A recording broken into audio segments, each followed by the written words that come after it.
Hi guys, welcome back to my channel. In today's video, I'm going to be sharing with you what I did differently to finally conceive baby number 2. If you are new here, welcome. My name is Linny. My husband and I struggle with infertility, so this did not come easy for us. Our almost 3-year-old daughter was conceived through IVF, and this baby was also conceived through IVF. This was our 4th frozen embryo transfer, so it was a long road to get here.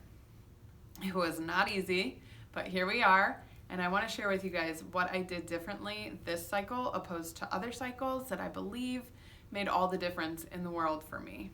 So let's get right into it. So first things first, I kept in mind preparing for this cycle that I wanted to create a really good environment for a baby to stick, to implant ultimately. So I wanted to make sure that I had good blood flow to my uterus.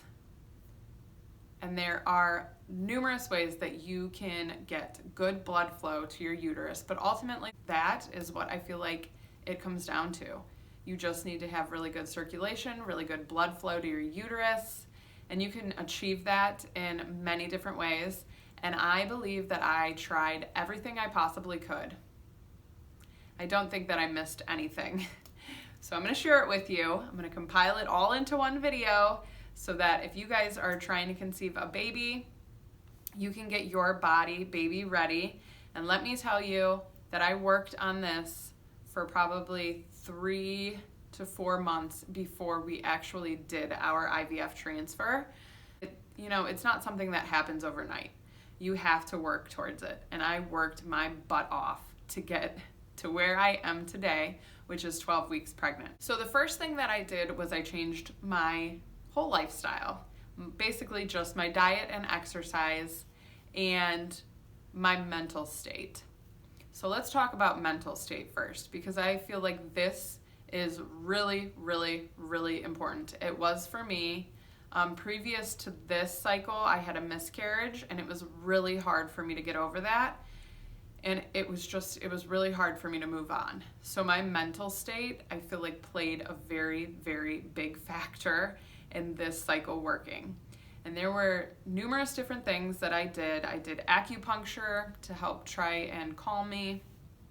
And I will say, acupuncture for me at first was not relaxing. There was actually this, I believe it was the 2nd or 3rd time I did it, I ended up having a panic attack. It was bad, but we won't get into that now.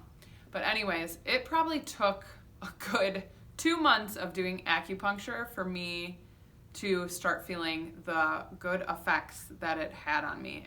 Acupuncture really, really helped me a lot. The other thing that helped me was meditation. Meditation helped me tremendously. And all the meditation that I did, I found on YouTube, and they specifically have meditations for fertility, trying to conceive, implantation. Just look it up. Honestly, meditation, I tried to do it at least once a day. And the best time I found for me to do it was right before bed, because it allowed me to have a really good night's sleep, which a good night's sleep, let me tell you, makes the world of a difference in your mood, in your appetite, in your life. Literally, it makes all the difference. So make sure you're getting a good night's sleep as well.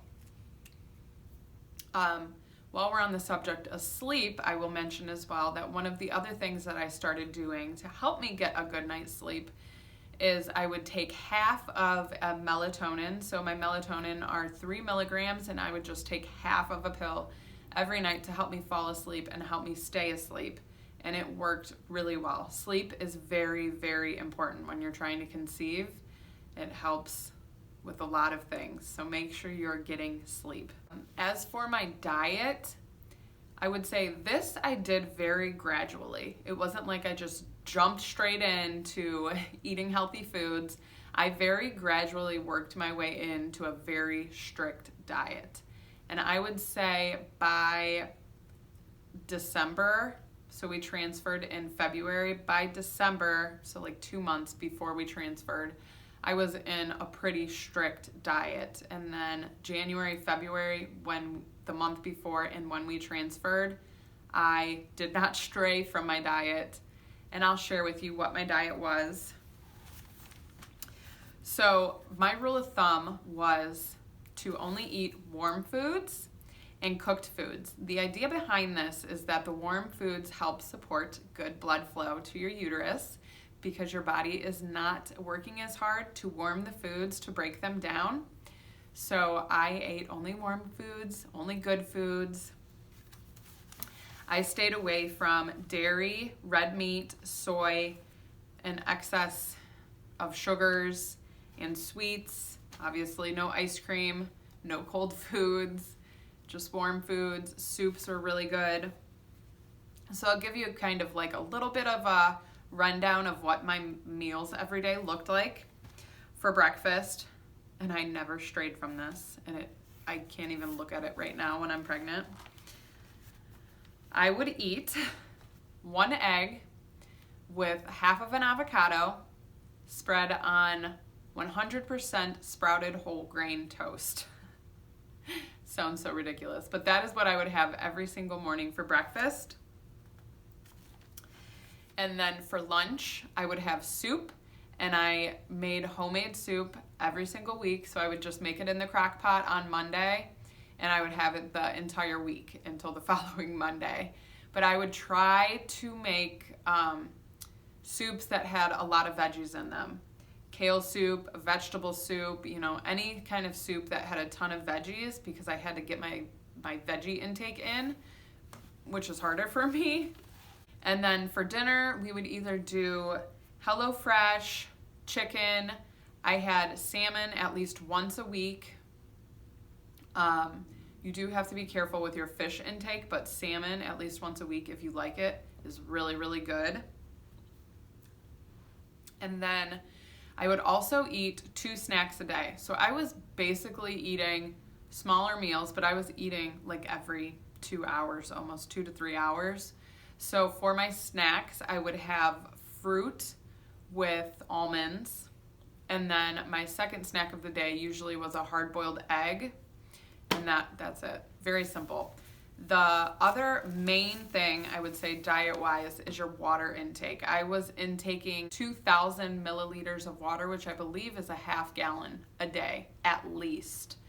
And I religiously did this. I drank that water, and I believe that water makes all the difference in the world. I mean, if you have to thicken your uterine lining, or if you're not getting good blood flow to your uterus, which in return leads to not having a thick enough uterine lining, then water, girl. Up your water intake. I do have a video that I've made in the past about how to thicken your uterine lining. You should go check that one out. And then the other video that I would recommend is what I did to prep. I made a video on things that I did to prep for this. So a lot of what I'm talking about today is in that video, but in case I forget anything, go check that one out as well. And then lifestyle, the next thing I did was my exercise. So I transferred in February. Late August, I signed up for Orange Theory. And I worked out at Orange Theory 3 times a week until late January, and then I froze my account. So honestly, you guys, this was the best shape I've ever been in my life previous to this pregnancy. I have never been in better shape, honestly. I was in much better shape this round than I was when I conceived my daughter. So there's that. On the days that I did not go to Orange Theory, I still tried to get in some sort of workout, either like an at-home, just quick little workout, or I also have an elliptical, and I would do anywhere from 2 to 10 miles on my elliptical on the days that I didn't go to Orange Theory, just depending on how much extra time I had and whatnot. But I made sure to try to get in some sort of exercise where I got my heart pumping every single day. This, again, I mean, good diet, exercise, literally everything that I mention in this video just goes hand in hand with creating good blood flow in your body. That is literally what it's all about. You want to make sure that you are creating the optimal space for a baby, and you need good blood flow to your uterus to achieve that. Without good blood flow to your uterus, you are not going to have a great lining. You know, you don't want a ton of clots in your lining. So there's so much that goes into it. The other thing that I did mental health wise was massage. So in December, I started getting weekly massages, and I got them up until the week that I transferred. So just regular relaxation massages. In January, I did find a woman that does Momma abdominal massage, which you guys can look it up. There are so many benefits to the Momma abdominal massage. I could only get in once with her because she is like booked out a year. And just by the grace of God, I got in with her. And it essentially is supposed to help, especially if you've had a previous pregnancy or C-section, move all of your organs back to their original place. So, you know, you can do your own research on it, but there's a ton of benefits to it, and I was able to do that. The next thing I want to say is when you are getting ready to have a baby or trying to conceive, you really want to pay attention to your cycle. How long is your cycle? You know, is it your average 28 days? Is it less? Is it longer? Make sure you're talking to your doctor about your cycle length and making sure that it is in an appropriate time. But things you also want to look for when you actually get your period is the color of the blood. So this is going to be a little bit TMI, but it's important. So do you have bright red blood when you get your period? Do you have a lot of clots when you get your period? And what are your symptoms like when you get your period? Are you more moody? Are you more crampy? Are your cramps like terrible? Because you want the minimum amount of symptoms as possible. You don't want to be terribly crampy. You know, mild cramps are okay. You want nice, good, bright red blood because that means that you have really good blood flow. And you want very minimal clots because, again, that means that you have really good blood flow, and that's what you want. So essentially, when you get your cycle, when you get your period, you really need to pay attention to it and make sure that it's going to tell you a lot. It tells you, you know, if you need to help, if you need to create more blood flow to your uterus. It's weird to talk about, honestly, but it really makes a big difference. So I will say personally that when I first started paying attention to my cycle, I knew that it wasn't like optimal for baby. So I implemented all of these things, and by the time that I got my period in February before I conceived, I had bright red blood, I had minimal clots, I had no symptoms, no cramps, nothing like that. So I knew that all the preparing and prepping that I had done was working, and that I felt really, really good going into this cycle. And then aside from all of that, these are some of the things that I tried just on a whim or that I read about. Most of them I read about and I did a lot of research on, and I literally implemented every single possible thing that I could. So the first thing was red raspberry leaf tea. There's a ton of benefits to it. There's a brand that makes like an organic red raspberry leaf tea, and that is what I would drink. Starting in December, I drank 3 cups of the tea a day. It seems excessive, and I would research and read about it for yourself because, you know, there are like some stipulations and whatnot, but I definitely don't think you're supposed to do it when you're pregnant. But I drank 3 cups a day. I don't know if it worked, but I did it. I stopped drinking the red raspberry leaf tea when I got my period before we did our cycle. The next thing I did was castor oil packs. So all through December and all through January, I did castor oil packs. I can make a completely separate video on how to actually do the castor oil packs if that's something you want to see. I'm sure there's other videos on YouTube telling you how to do it. But basically you take a cloth, you cover it in castor oil, and I laid mine from right under my boobs all the way up to down to my pelvic bone, and then I would put a hot water bottle or hot heating pad over it, and I would lay with it there for 30 minutes to 45 minutes, I'd say. And again, it's supposed to help with blood flow, it's supposed to help with a bunch of different things. And there are certain, again, stipulations to doing this.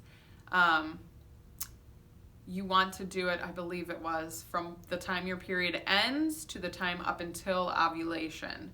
Not after ovulation, not while you're on your period. So literally just from the time your period ends to the time you ovulate. And if you don't know when you ovulate, go buy yourself some ovulation test strips because they are important if you want to conceive a baby naturally. So again, I did the castor oil packs December, January, did not do them in February when I started my cycle. I also used that heating pad that I would use for my castor oil packs just nightly. I would say I started doing this in January up until my cycle. So even in February, literally up until the day we transferred, I would just sit on the couch at night when I was watching TV or whatever and just have a heating pad over my abdomen. This again helps with good blood flow. So you want to keep your body warm as possible. So I always wore socks. I did the heating pad. I made sure to wear warm clothes because it was, colder here in Ohio in the winter. And you just really want to try to stay warm so that your body's not working hard to create heat for you. And then ultimately you have good blood flow to your uterus. Another thing I did once February hit and I was trying to build my uterine lining because that was the cycle we were going to transfer, I started drinking bone broth, and I drank a cup of bone broth a day. Again, read about it. There's tons of different benefits to drinking bone broth. It is not the most delicious thing to drink, but I believe it works. I've done it with every single one of my cycles, and I believe it has tremendous benefits, and it is supposed to help build your uterine lining. So I did start drinking the bone broth only in February leading up to my transfer day. I also did yoga. So there on YouTube, you can find videos specifically for like building your uterine lining, trying to conceive, like different yoga positions that are supposed to help create blood flow to your uterus. Another thing you can do, which I did, is acupressure. So especially if you cannot get in to see an acupuncturist or if you cannot afford it, there are a lot of good pressure points in acupuncture that you can do to yourself at home. So I would look into that as well. Everything you can find on YouTube, literally. The meditation I talked about, the yoga I talked about, the acupressure points, you can find them all on YouTube if you just search it. And I literally did all of these things starting in December, I would say, every single day up until the time that I transferred. The other thing that I did was, I told you that I had the Momma abdominal massage. Well, there's also videos on YouTube where you can do it yourself at home. It's not as in-depth as somebody else doing it for you, but it does help. And I also did that every night. So you guys, seriously, I'm not kidding. I was crazy. With the meditation, the yoga, the Momma abdominal massaging, and the acupressure that I literally did nightly in combination with the castor oil packs on the days that I could do those, I it literally would take me like an hour to 2 hours at nighttime before going to bed, but it was worth it. And I can't tell you that one thing worked better than the other. I tried them all. I literally did them all. And I'm trying to think. I think that is all that I did. I can't think of anything else off the top of my head. I'm pretty sure that was all I did. There are also yoga positions that you can do after transfer, which I was very skeptical of doing this, but there were a couple that you could do that are supposed to help aid in implantation. So I did that. While we're on the topic, I do want to mention that in all of my previous IVF cycles, I always did the pineapple core. I don't know if you've heard about it or not. It's a myth. It's not, it doesn't, I don't know that it actually helps. But they say the bromelain that is in the pineapple core helps aid in implantation. Before this cycle that we had in February, I had every intention of eating the pineapple core. I've done it every single cycle, even with my daughter. And then I read an article talking about how when you eat the pineapple core, or just pineapple in general, because it has a higher amount of sugar, it can actually spike your glucose level. So it is a bad idea to eat on an empty stomach or first thing in the morning if you are going to do it. Don't do it first thing in the morning, and don't do it on an empty stomach. You want to make sure that you have a good protein base in your body before you start downing some pineapple, because it has a lot of natural sugar in it, and it can actually spike your glucose level and have the opposite effect. It can actually hurt implantation. So I did not even do the pineapple core. Instead, I did the Brazil nuts. So I ate 3 Brazil nuts a day. And I actually started eating them before my transfer, and I ate them the entire month of February, just 3 a day. Because they are supposed to do the same thing. I believe they have the bromelain, except they don't have that high sugar content. So they're not spiking your glucose level. There were a few other things that I did after my IVF transfer, which you guys can go check out my 2-week wait video if you want to see them. But that is literally everything that I did differently.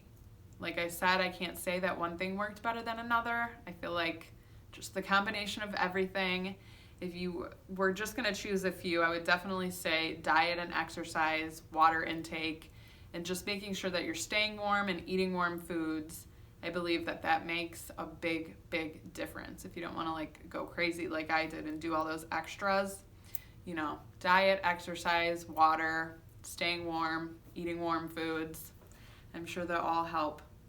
I am wishing you guys all the best. I hope that you guys all get your little gifts this year too. If you have any questions, feel free to leave them in the comments. I hope that you guys enjoyed this video. I hope that it helped you at least a little bit.